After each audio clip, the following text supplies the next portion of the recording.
Jacob here. Today we're going to be looking at the recently announced and now available RSI gunship, the Perseus. Honestly, quite a remarkable ship. In a way, pretty much an upsized version of either of the Crusader Industries Ares ships. The Perseus is going to be quite the damage boat, similarly to that of the Polaris, whereby the Perseus can pretty much instantly apply its damage in comparison. With that in mind, there was a pack for sale for 1,575 store credit, which I had to have. Featuring the Perseus, of course. LTI sealed the deal for me, but of course, given it's a pack, there are various other ships with that pack as well. Again, this is a concierge pack, bear in mind. Much like the Polaris, the Perseus doesn't need any particular mechanics for this to go into production. From what we are aware, only the concept has been done thus far, and isn't in any active production whatsoever at this point. Based on what other ships are either recently flyable or close to flyable, and their original announcement dates in comparison to that,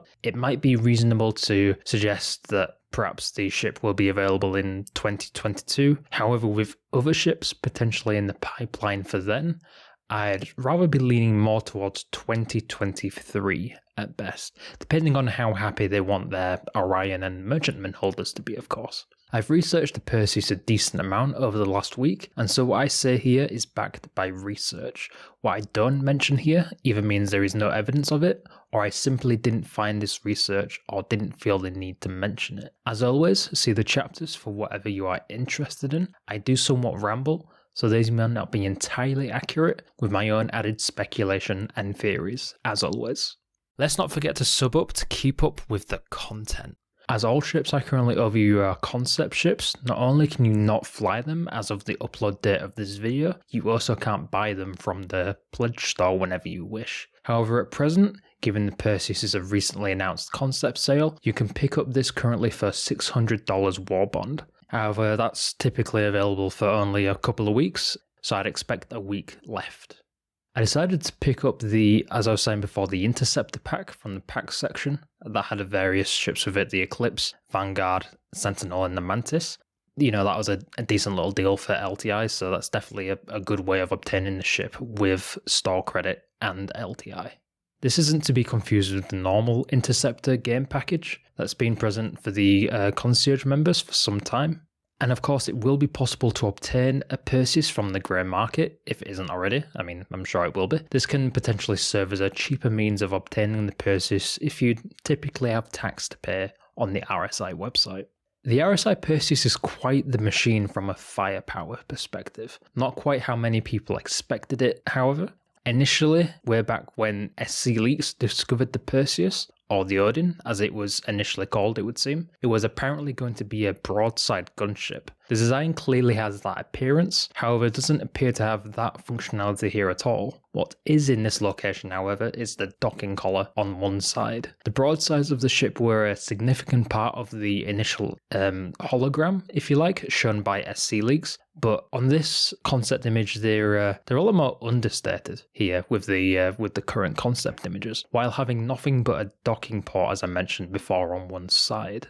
It does raise the question in my mind, however, was it actually previously intended to be a broadside ship at some point? At this point, we may never find out. Moving on, from the Perseus looks, how I see it is it's basically an Idris and a Polaris. I mean, so what I mean by that is the two ships do share various similarities, not to mention the guns are kind of similar to the size 12s of that of the Javelin. The Perseus seems to have inherited the thrusters from the Polaris, or perhaps the Bengal, depending on how you look at it. Or in terms of lore, however, the Polaris seems to have inherited the thrusters from the Perseus. As for the Idris, the Perseus seems to have inherited the general shape in certain areas that I can't really entirely put my finger on. However, onward and upward, given that the Perseus has existed for some time from a lore perspective, originally having been produced in the 2520s, at the time it was built to intimidate and be a combat deterrent more than anything else. Seeing its deployment on the Peri line initially, and still being deployed today in the Vandal War. Due to a victory in a single Perseus in 2946 against two Vandal destroyers, Perseus is being put into production once again,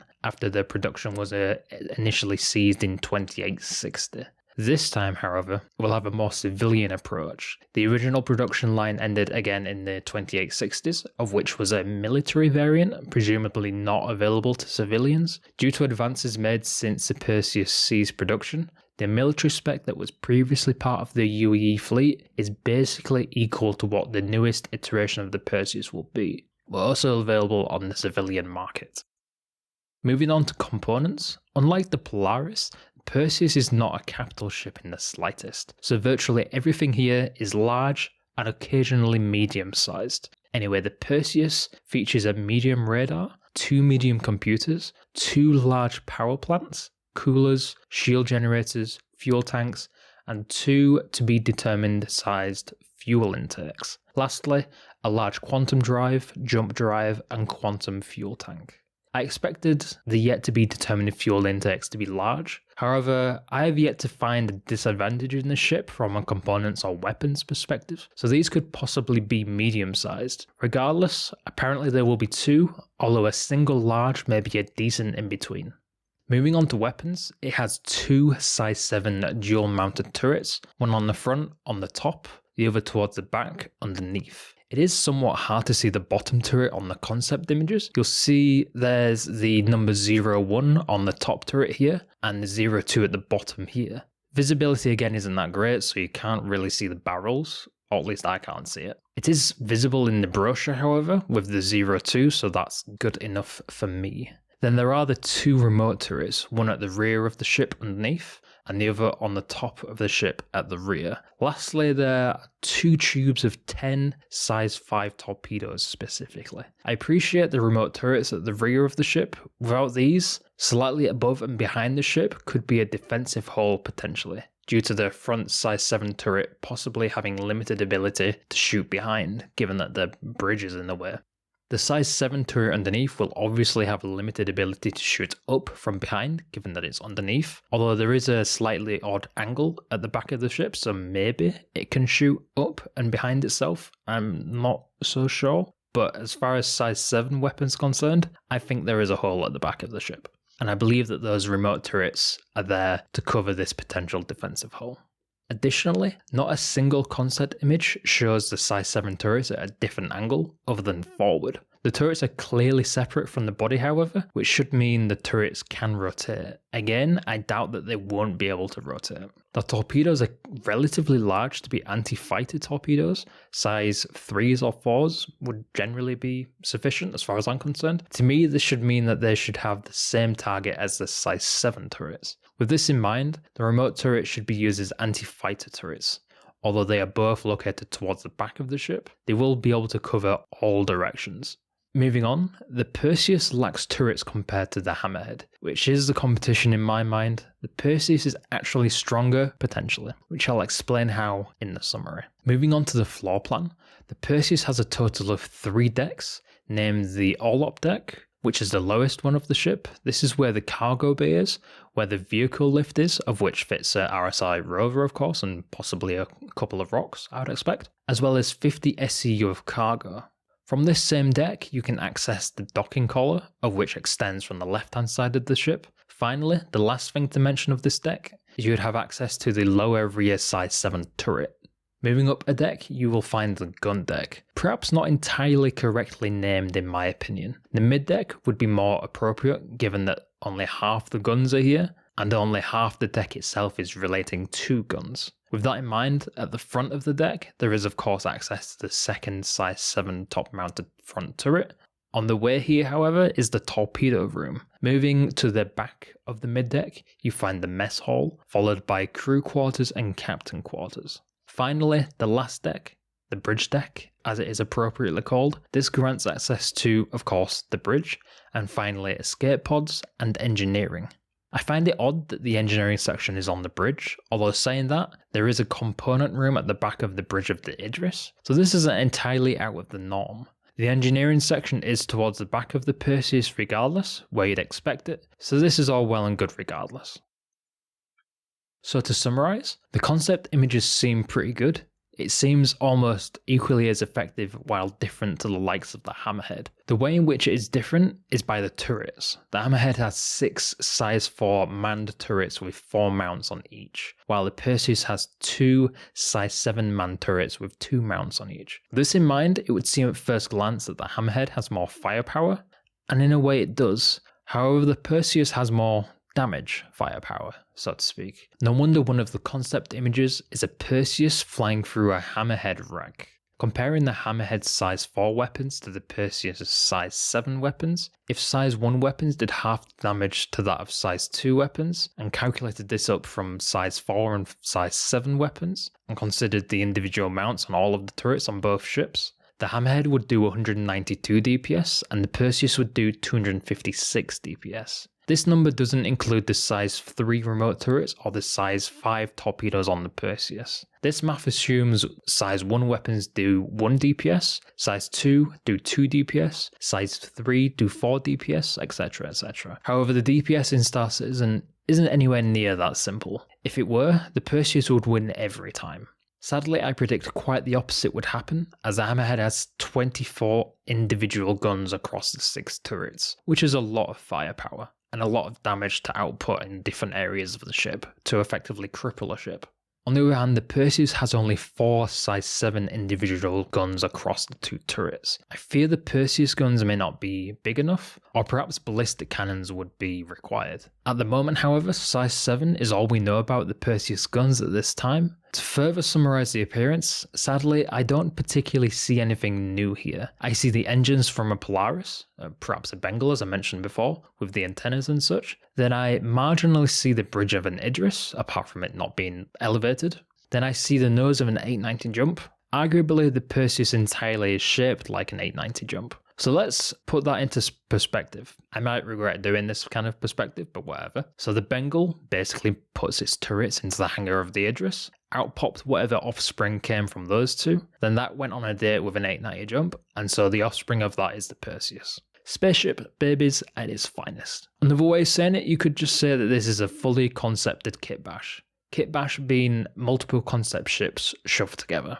Talking further about the concept, I couldn't help but notice that there are only 2 images of the interior, both of which are in the same area, one facing the front turret axis, the other in the torpedo chair. From 2019, we saw practically the entire interior of the Mole and marginally more of the Nautilus compared to the Perseus. With this in mind, perhaps the leaks shown in June forced CIG to change the concept, meaning other interior concept images couldn't be shown, and this is why the ship we are presented with isn't so much of the broadside ship that we expected. I think I might be reading into this too much, however. I guess if either of the concept images that we have here are the same as those Star Citizen leaks had in June, that would clarify that hunch. Regardless, I prefer what we've been presented with over the possible broadside concept. In my mind, a broadside effectively halves the DPS, and that is a very, very unique and very occasional kind of usage scenario.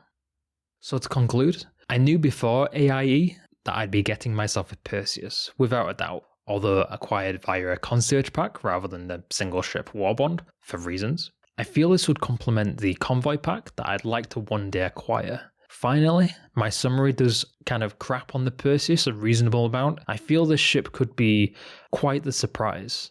I'm finding it difficult how much or how little the damage this ship could really do, given the impression from the Hammerhead wreck and the actual numbers from the actual turrets and the amount of turrets. Changing the weapon sizes, however, in this ship of this size with the weapons of its size could have a drastic change on the actual damage output. Although it does appear to potentially be a kit bash, or perhaps a rushed concept, it does still look the part. I'd expect the role that this ship plays to look like how this ship looks. That will be all for the RSI Perseus. I will apologise for my fairly wild upload schedule, having not uploaded for like 3 weeks. I'd like to have had at least one other video up between this video and my previous. I've been writing a script for another video, however I was rudely interrupted by the Perseus, which we kind of knew was coming, but anyway. So with any luck, another video will go up in less than a week after this. I've had a sponsored video offer from a reputable company. I look forward to working on this soon. This will likely come after the next video. Onto other updates, I've moved my setup from upstairs to downstairs to something that looked like this when it was upstairs in my room to now what looks like this. I decided the PC needed showing off because who wouldn't want to show that off? So that's now on the desk. For that to fit on the desk, I needed a bigger desk. Such desk wouldn't go up the stairs, and well, that's why it's downstairs. Also decided I needed a better monitor, and this monitor is a 34-inch 144Hz IPS ultra-wide, and the whole ultra-wide and IPS is super beneficial for content creation in general, so a worthy investment. So I know you lot are skeptical about my channel given that I only have this amount of subscribers, but you've made it this far, so you're clearly interested, and this is how many of you actually subscribed. So do me a huge favour and subscribe. Do it. Do it. Do it! Thank you ever so much for watching. Today's video sponsor is the like button for the glorious YouTube algorithm.